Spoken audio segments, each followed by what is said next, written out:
Hello. I never thought I'd be here, spilling my guts to strangers on the internet, but I need some clarity, or maybe just someone to tell me I'm not losing my mind. My name's Michael, and I've been married to Julia for 8 years. On the surface, everything in our life seemed perfect. We have a beautiful home, no kids yet by choice, and both of us are doing well in our careers. At least that's what I thought. Things started to feel off about 6 months ago. Julia works in marketing for this big-shot luxury brand, and her job always demanded late nights and client dinners. I didn't mind. I've always supported her ambitions. But then, her company announced a new initiative, these team-building retreats, at some fancy spa 3 hours out of town. The retreats were supposed to be once every few months, but suddenly, they became bi-weekly. Julia claimed her boss, Eric, believed bonding was essential for their team's success. That would have been fine, except Julia began acting differently. She started working out like crazy, buying lingerie I never got to see her wear, and she always seemed distracted. She stopped checking in during the retreats, which was strange because she used to send me texts or call every night when she was away.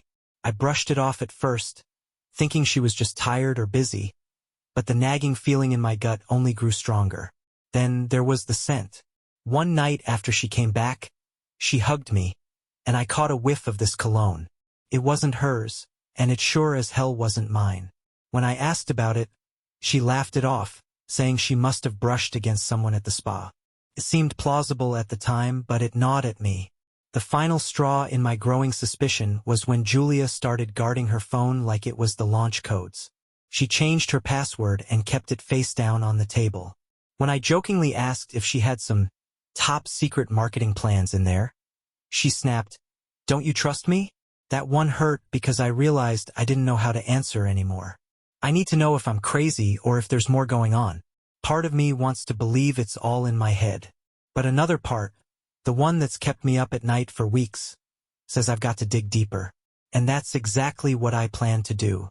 After posting here last time, I decided to stop second-guessing myself. If there was something going on, I owed it to myself to find out. I started small. I didn't want to confront Julia yet, not without something concrete. That night, while she showered, I grabbed her phone from the kitchen counter. My heart was pounding as I realized I'd never done anything like this before. Her password was different, like I suspected. Damn it. I put the phone back where I found it, my hands shaking. This wasn't like me. I trusted Julia, or I thought I did. But the secrecy, the smell of someone else's cologne, and the increasing retreats were eating me alive. The next retreat was 2 days later. Julia packed her bag Thursday night with her usual efficiency, adding her yoga mat, spa slippers, and a couple of sundresses. "Eric's making us do some meditation workshops this time," she said with a casual laugh. "He's on a wellness kick. Sounds relaxing," I replied, trying to keep the edge out of my voice. "Better than crunching numbers at the office." She kissed my cheek, and I couldn't help but notice how detached it felt. Almost rehearsed. That Friday morning, she left before dawn. I got up shortly after, adrenaline rushing through me, and called the spa she'd mentioned, a swanky place called Tranquility Springs. My plan was to confirm her reservation, maybe even see if I could get some details. But when I called, the woman at the front desk paused after I gave Julia's name. "I'm sorry, sir," she said. "We don't have anyone by that name staying here this weekend." My stomach dropped. "Are you sure?" I pressed, trying to sound casual. "She's with a corporate retreat? A marketing group? We don't have any retreats booked for this weekend." "Perhaps you're mistaken." "Mistaken?" I wanted to scream. No, I wasn't mistaken. "Thanks," I muttered and hung up, my head spinning. What the hell was going on? If she wasn't at the spa, where was she? I spent the rest of the day pacing the house, trying to think of my next move. Around 6 p.m. I got an idea. I checked our shared bank account, something I don't usually bother with because Julia handles most of the bills. Sure enough, there was a charge from Tranquility Springs for $600. It was dated the same day she left. It didn't make sense.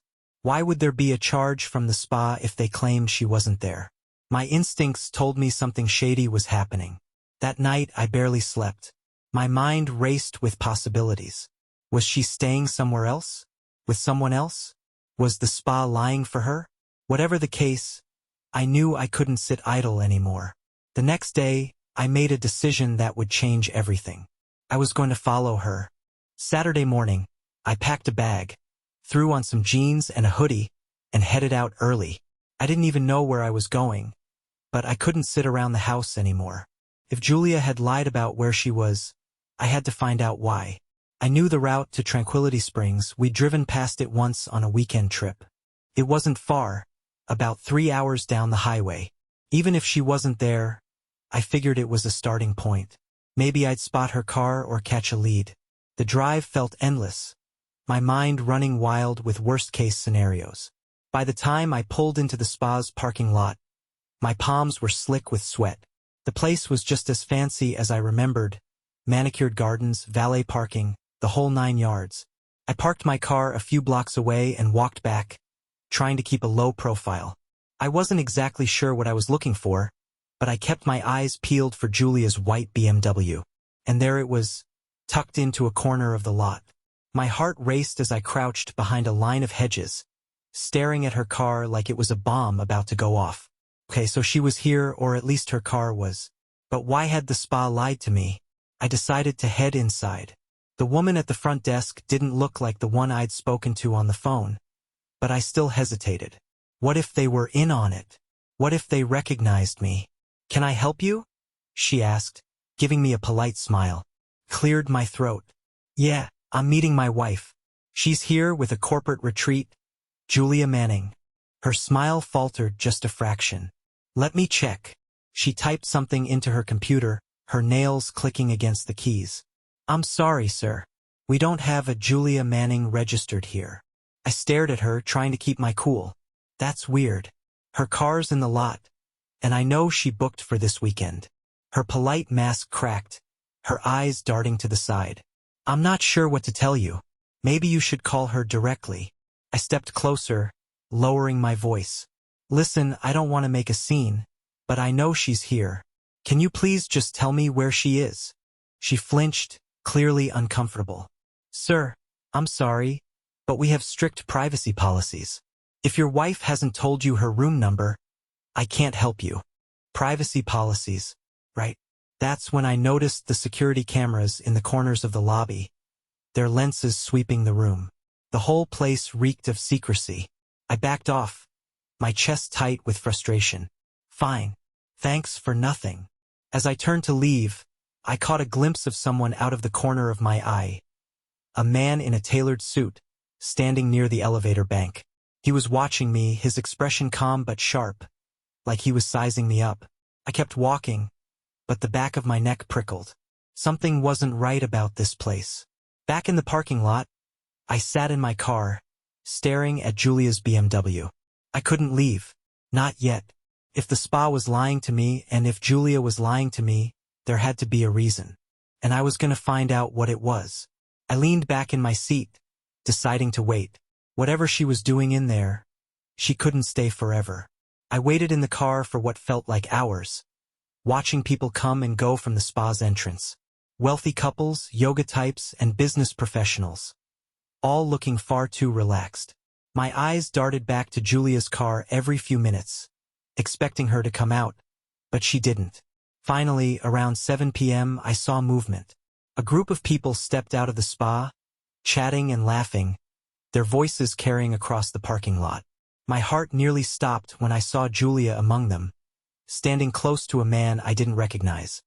He was tall, probably mid-40s, with slicked back hair and a confident swagger. He had one hand on her lower back as they walked, and she didn't seem to mind. In fact, she was smiling up at him in a way that made my stomach churn. I slid lower in my seat, my pulse racing. I wanted to storm over there, grab her, and demand answers, but I forced myself to stay put. I needed to see what she was up to. The group moved to a sleek black SUV waiting by the curb. The man opened the door for Julia, his hand lingering on hers a moment too long. She climbed in, followed by the rest of them, and the car pulled out of the lot. I waited a beat, then started my engine and followed at a safe distance. The SUV didn't head toward the highway like I expected. Instead, it took a winding road through the countryside, passing vineyards and sprawling estates. After about 20 minutes, it turned into a gated property with a long driveway. I pulled over just down the road, my heart hammering. The estate was massive, with high walls and thick hedges that made it impossible to see much. But the gate was still open, and I caught a glimpse of the house. Modern, glassy, and ridiculously expensive. I waited, unsure of what to do. I couldn't exactly stroll up to the front door, but I wasn't leaving either. Then, as I sat there, the gate slowly started to close. I panicked, realizing this might be my only chance to get closer. Throwing caution to the wind, I got out of the car and jogged toward the gate, slipping in just before it shut. I ducked behind a cluster of bushes, my breath coming fast. The driveway led to a circular courtyard, where the SUV had parked. Julia and the others were getting out, laughing and chatting as they headed inside the house. The man, the one who'd touched her back, lingered near the door, holding it open for everyone. I crept closer, sticking to the shadows. There was a side path that curved around the house, and I followed it, staying low. What I saw next made my blood run cold. The house had a sunken courtyard behind it, visible through the massive glass windows. Inside, people were mingling, drinking, and lounging on sleek furniture. But it wasn't a casual cocktail party. The women were dressed in provocative outfits, the men in sharp suits, and the whole vibe felt wrong.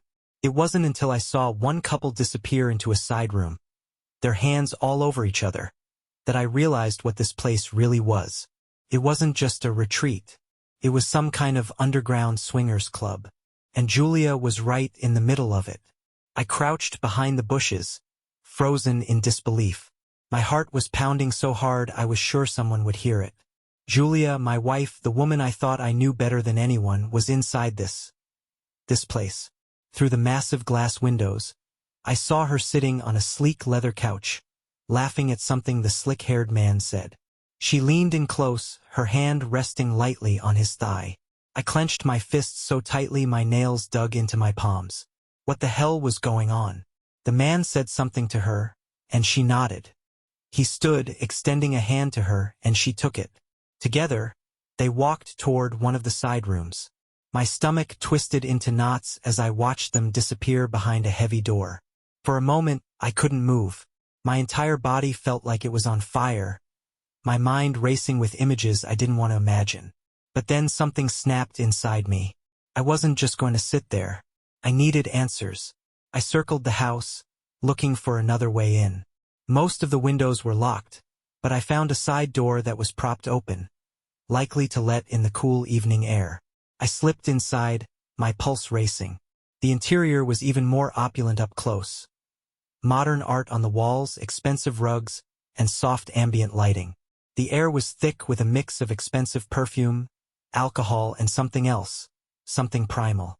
I stayed close to the wall, moving quietly as I followed the sounds of laughter and music. The main room was filled with people, all engaged in behavior that confirmed my worst suspicions. Couples and groups were tangled together on couches, exchanging kisses and whispers like it was the most natural thing in the world. I spotted Julia again. This time through the open door of the room she'd entered with the man. She was sitting on the edge of a bed, her shoes off, sipping a glass of champagne while the man spoke to her. He leaned down, his lips brushing her ear, and she laughed softly. I couldn't take it anymore. I stormed into the room, my voice low and cold. "Julia!" She jumped, the color draining from her face as she saw me. The man straightened, his expression quickly shifting from surprise to something more calculated. "Michael," Julia stammered, standing up and setting the glass down. "What are you doing here?" "What am I doing here?" I hissed, my voice trembling with barely contained fury. "That's rich coming from you." The man stepped forward, his hands raised in mock surrender. "Hey, let's calm down. I'm Eric. I don't give a damn who you are," I snapped, cutting him off. "You think I don't know what's going on here? You think I'm stupid?" Julia's eyes filled with panic, and she grabbed my arm, trying to pull me out of the room. Michael, please, let's talk outside. Don't touch me, I said, shaking her off. You've been lying to me for months, haven't you? All these retreats, all these excuses. This is what you've been doing. Her face crumpled, and she looked away, unable to meet my eyes. It's not what it looks like. Oh, it's exactly what it looks like, I said, my voice rising. You've been sneaking off to this sleazy club, pretending to work, while I've been at home like an idiot. Eric stepped in again, his tone annoyingly calm. I think you should leave. You're upsetting her. I turned to him, my anger boiling over. You don't get to tell me what to do. You don't get to say a damn thing to me. Julia finally spoke up, her voice shaking. Michael, please. I'll explain everything. Just let me come home with you and we'll talk. I stared at her, my heart breaking even as my anger surged. You don't get to fix this with words, Julia. You don't get to explain this away. I turned and walked out, my chest tight with fury and betrayal. Whatever this was, it wasn't over. Not by a long shot. I barely remember the drive home. My knuckles were white on the steering wheel, my mind cycling through everything I'd seen and heard. Julia's face, the lies, the smug bastard who dared to tell me to leave. It all played on a loop, feeding the fire inside me. By the time I got home, the fury had given way to something colder. Betrayal had a way of carving out a hollow space in your chest, and mine was filling fast with one thought: revenge. I sat at the kitchen table, staring at the empty chair where Julia usually sat. For years, that spot had been filled with laughter, shared meals, and quiet moments. Now it felt like a void, a symbol of everything she'd shattered. My phone buzzed on the counter. Julia. I let it ring. Then, a text. Please talk to me. I'm coming home and we'll figure this out. I'm sorry. Sorry? That was it? That was her big excuse for sneaking around and being part of whatever the hell that was. My chest tightened as I read the message again. I replied with a single word. Don't. The truth was, I didn't want her to come home. Not yet. Not until I figured out my next move. And I was going to need help. I called my friend Chris, someone I could trust with this mess. He picked up on the second ring. Mike, what's up? You sound. Can you come over? I interrupted, my voice hoarse. It's important. Yeah, sure, he said, his tone shifting. You okay? Just come. Chris showed up an hour later, his face lined with concern as he stepped inside. What's going on? You look like hell. I handed him a beer and sat down across from him. Julia's cheating on me. His eyes widened. What? Are you sure? I followed her to one of those retreats. She's been lying about everything. I took a deep breath, steadying myself. Chris, it's not just an affair. She's involved in some underground swingers thing. The people she's with, her boss. It's all part of it. Chris whistled low, leaning back in his chair. Man, that's Jesus, Mike. I'm sorry. What are you gonna do? I don't know, I admitted. But I'm not letting her get away with it. I'm not letting them get away with it. His brow furrowed. Them? Her boss. The whole damn operation. Is shady as hell. They're probably laundering money through that place, or worse. I clenched my fists. I need to find out. And when I do, I'm taking them all down. Chris stared at me for a long moment, then nodded. All right, whatever you need, I'm in. With his support, the beginnings of a plan started to form in my mind. I didn't just want to confront Julia. I wanted to dismantle the entire facade she'd built around her lies. The first step was simple: gather evidence. Chris and I sat in the living room, mapping out our strategy. If I was going to take Julia and her boss down, I needed more than just accusations. I needed proof, undeniable, irrefutable evidence that would make it impossible for them to wriggle out of what they'd done. Start with the basics, Chris said, pulling out his laptop. Bank statements, phone records, anything you can access. If she's been sneaking off to this place regularly, there's got to be a trail. I logged into our shared bank account, my hands trembling. The charges for Tranquility Springs stood out like a red flag. Multiple transactions over the last few months, each one for hundreds of dollars. Look at this, I said, pointing to the screen. She's been spending a fortune at that spa. And here's the kicker, they lied when I called. Said they had no record of her. Chris frowned. That's suspicious as hell.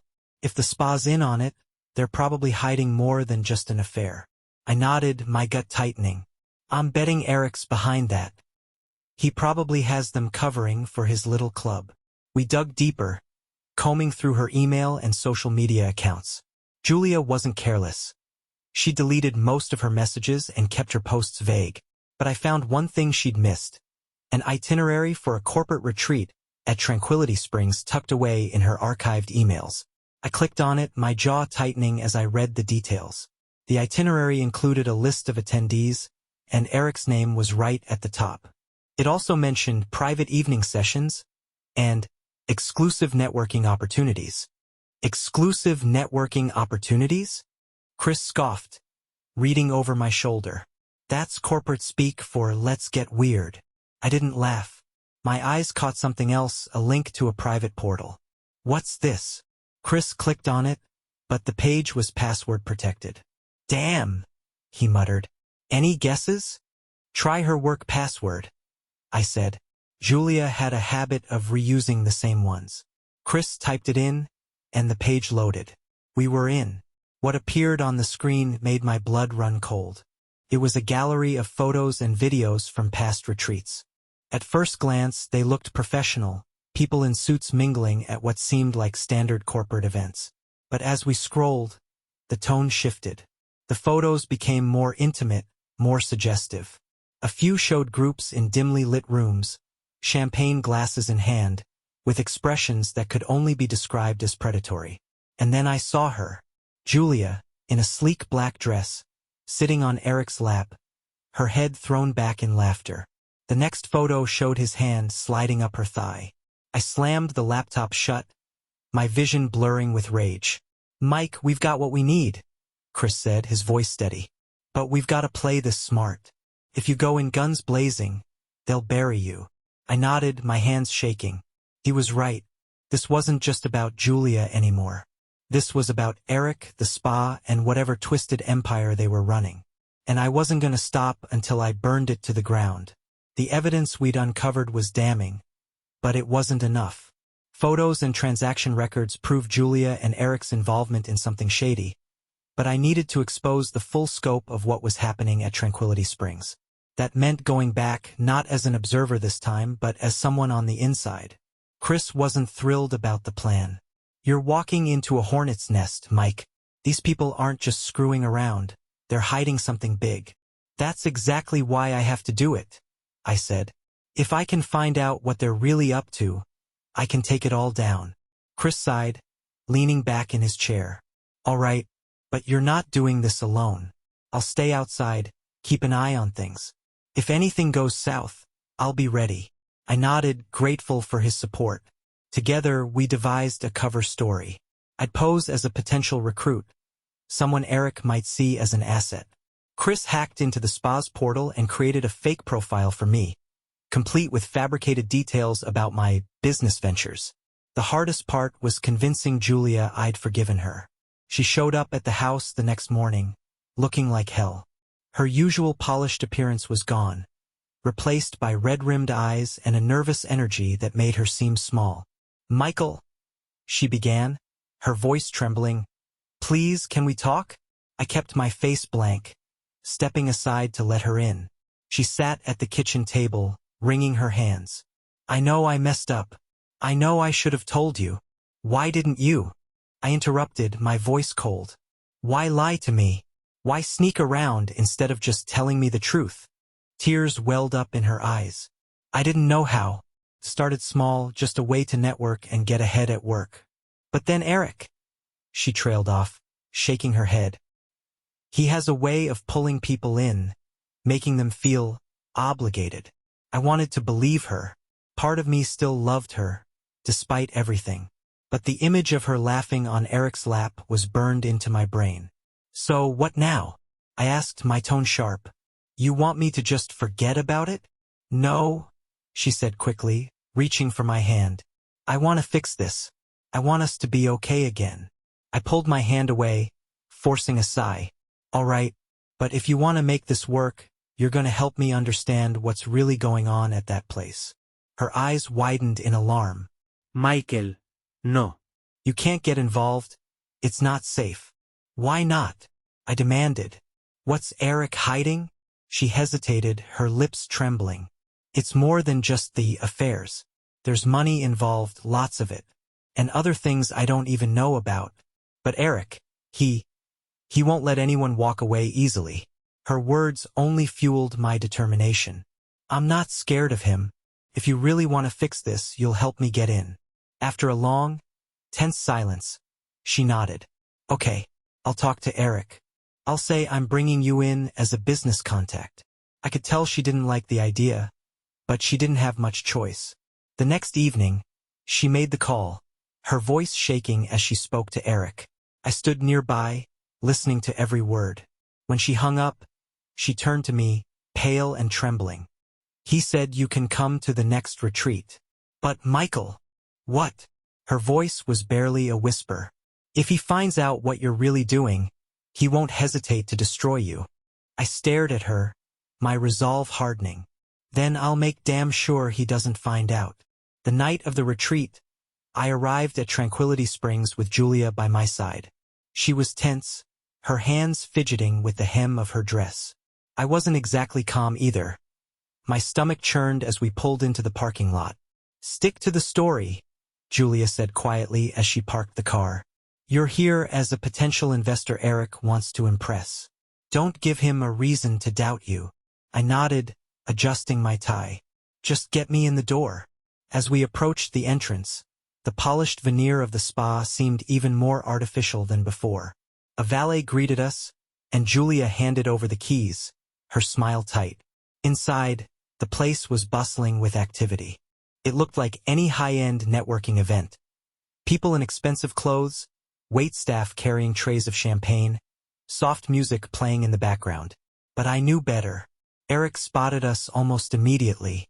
He strode over, his smile wide and confident. Julia, and you must be Michael. Welcome.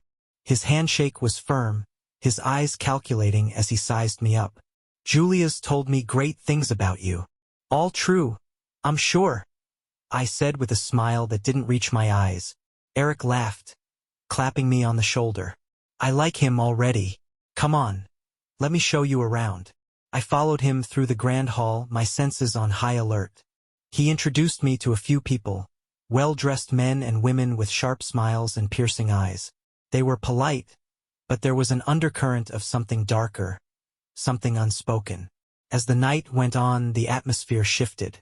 The conversations grew quieter, the laughter more suggestive. People began disappearing into side rooms, and the tension in the air became almost palpable. Eric eventually led me to a private lounge, where a small group of men were gathered around a low table covered in documents and tablets. This, Eric said, gesturing to the group, is where the real magic happens. I sat down, my pulse quickening.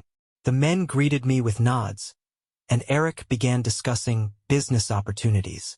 They talked in vague terms about investments and partnerships, but it was clear they were skirting around the real topic.